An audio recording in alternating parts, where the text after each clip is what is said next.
Kita ulang kembali sejumlah berita pilihan dari Bali.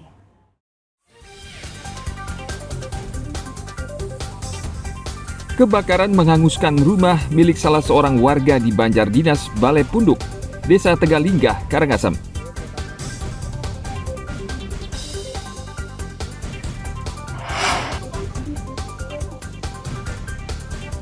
Hujan lebat di Desa Bukit Karangasem menyebabkan tebing longsor dan menimpa bangunan pondok pesantren.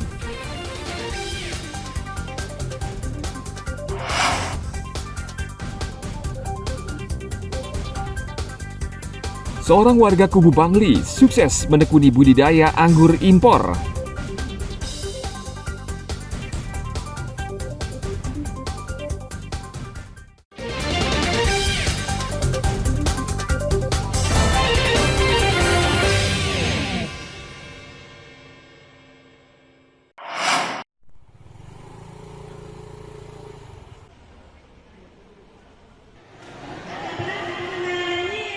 KPU Kabupaten Buleleng mulai melipat ratusan ribu surat suara untuk pemilihan legislatif anggota DPRD Buleleng. Surat suara sebanyak 600.000 lembar membutuhkan banyak orang, sehingga KPU melibatkan ratusan warga setempat untuk membantu melipat kertas suara di gudang KPU di Desa Pemaron. Para pekerja dibagi menjadi 40 kelompok, di mana setiap kelompok terdiri dari 10 orang. Sebagian besar adalah ibu rumah tangga yang berpengalaman pernah melipat surat suara. Setiap orang mendapat upah Rp200 per lembar surat suara. Itu tidak ada, jadi kita melibatkan banyak masyarakat umum ya, utamanya ibu-ibu yang mungkin di pemilu kemarin 2019 sudah ikut terlibat. Untuk pemilu ini juga ikut melakukan kegiatan ini. Target kami belum menargetkan, jadi untuk hari ini kita lakukan kegiatan ini berjalan dulu. Setelah ini kita akan evaluasi dengan jumlah tenaga yang kita libatkan berapa surat suara yang bisa diselesaikan. Setelah itu kita akan evaluasi, baru kita akan menargetkan berapa hari akan selesai seluruh surat suara yang ada. Di Bangli, KPU Kabupaten kembali mengingatkan seluruh partai politik peserta pemilu agar menyerahkan laporan awal dana kampanye dan laporan penerimaan pengeluaran dana kampanye hingga batas akhir 6 Januari mendatang. Hingga saat ini tidak ada satupun partai politik yang menyerahkan laporan awal dana kampanye atau LADK. Sedangkan untuk rekening khusus dana kampanye atau RKDK, masih ada 2 parpol yang belum mengurus. Masa rapat umum tidak dibatasi, sesuai dengan di PKPU tidak dibatasi. Yang dibatasi berkaitan dengan tatap muka yang dibatasi maksimal untuk di nasional itu 3.000, kemudian untuk di tingkat provinsi itu 2.000 dan di kabupaten kota 1.000. Dalam proses kampanye ini bisa mengikuti aturan, kemudian saling menjaga, saling menghormati biar proses pemilu ini berjalan dengan lancar, aman dan damai. Sesuai undang-undang, seluruh parpol wajib menyerahkan laporan dana awal kampanye dan membuat rekening khusus yang nanti akan dilaporkan ke akuntan publik untuk diaudit. Jika dilanggar, KPU bisa menjatuhkan sanksi. Tim Liputan melaporkan dari Kabupaten Buleleng dan Bangli.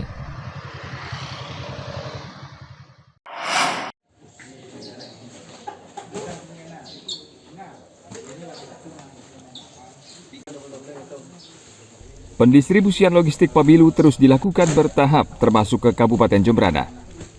KPU Jembrana saat ini masih menunggu kedatangan logistik berikutnya yang masih dalam proses pembuatan.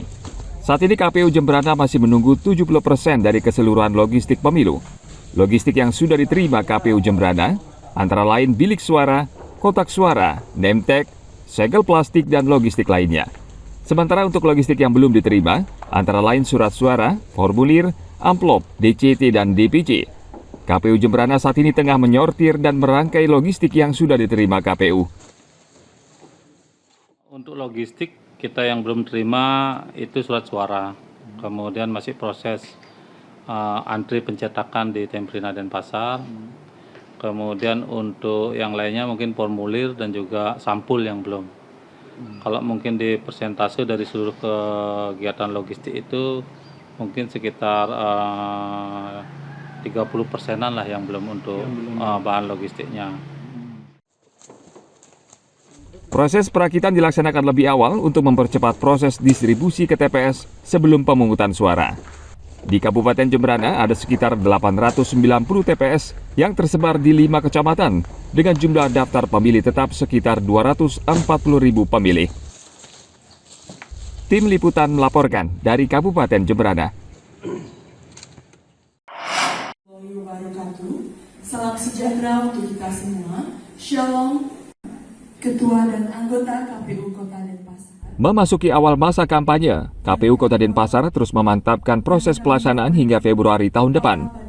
Kamis 30 Desember, KPU Kota Denpasar menggelar rapat koordinasi di Sadur dengan 43 kepala desa, lurah, camat, serta partai politik, Bawaslu dan TNI Polri untuk menyamakan persepsi sehingga tidak terjadi kesalahpahaman. KPU Kota Denpasar juga mensosialisasikan pemasangan alat peraga kampanye agar tidak memicu permasalahan sehingga pemilu berjalan aman dan damai. Selain itu, KPU juga menyampaikan seluruh proses jadwal dan pendanaan kampanye peserta pemilu terbuka dan transparan dan bisa diakses dalam aplikasi sistem kampanye dan dana kampanye KPU. Jadi selain pimpinan wilayah, kami juga mengundang partai politik. Karena apa? Dalam masa tahapan kampanye ini tentu yang sangat berkemungkinan adalah partai politik peserta pemilu, di mana di antaranya metode kampanye ada terkait dengan pemasangan alat peraga kampanye. Agar ada kesamaan persepsi di mana lokasi yang bisa dipasang, di mana yang tidak, agar berkoordinasi dengan pimpinan wilayah. Sehingga tidak menimbulkan riak-riak atau permasalahan-permasalahan di masyarakat, utamanya di kewilayahan setempat. Di Kabupaten Jembrana, salah satu calon legislatif Dapil Kecamatan Mendoyo melaporkan kasus perusakan 3 baliho milik salah satu partai yang terpasang di Desa Posanten. Pengerusakan terjadi Jumat pekan lalu dan sudah dilaporkan Sekretaris PD Perjuangan, Sri Sutarmi, ke kantor Bawaslu Kabupaten Jembrana.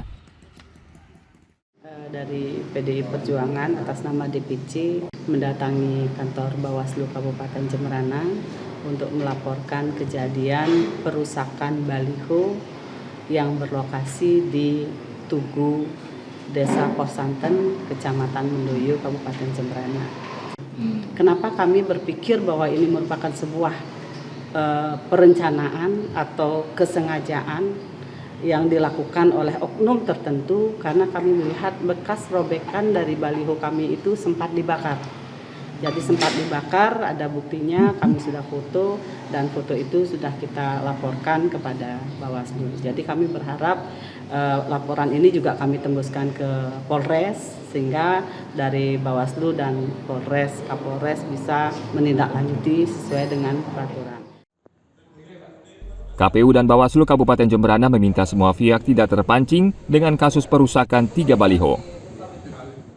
Kita tindak lanjuti dengan cara hari ini kita menerima laporannya dan kita ada waktu 2 hari ke depan untuk melakukan kajian awal untuk menentukan keterpenuhan syarat formil dan materialnya. Untuk menentukan apakah ini bisa ditindaklanjuti atau tidak bisa ditindaklanjuti. Nah, kemudian jika tidak bisa ditindaklanjuti, maka kita akan jadikan laporan ini sebagai informasi awal untuk selanjutnya dilakukan penelusuran untuk melakukan investigasi untuk menentukan syarat formil dan materialnya, sehingga terkait dengan pengerusakan alat peraga kampanye ini bisa kita tindak lanjuti dan kita proses sesuai dengan ketentuan peraturan perundang-undangan. Saya kira demikian. Undang-Undang Nomor 7 Tahun 2017 tentang Pemilu bisa menjatuhkan pidana penjara 2 tahun dan denda Rp24 juta bagi siapa saja yang merusak atau menghilangkan alat peraga kampanye milik peserta pemilu. Tim Liputan melaporkan dari Kota Denpasar dan Kabupaten Jembrana.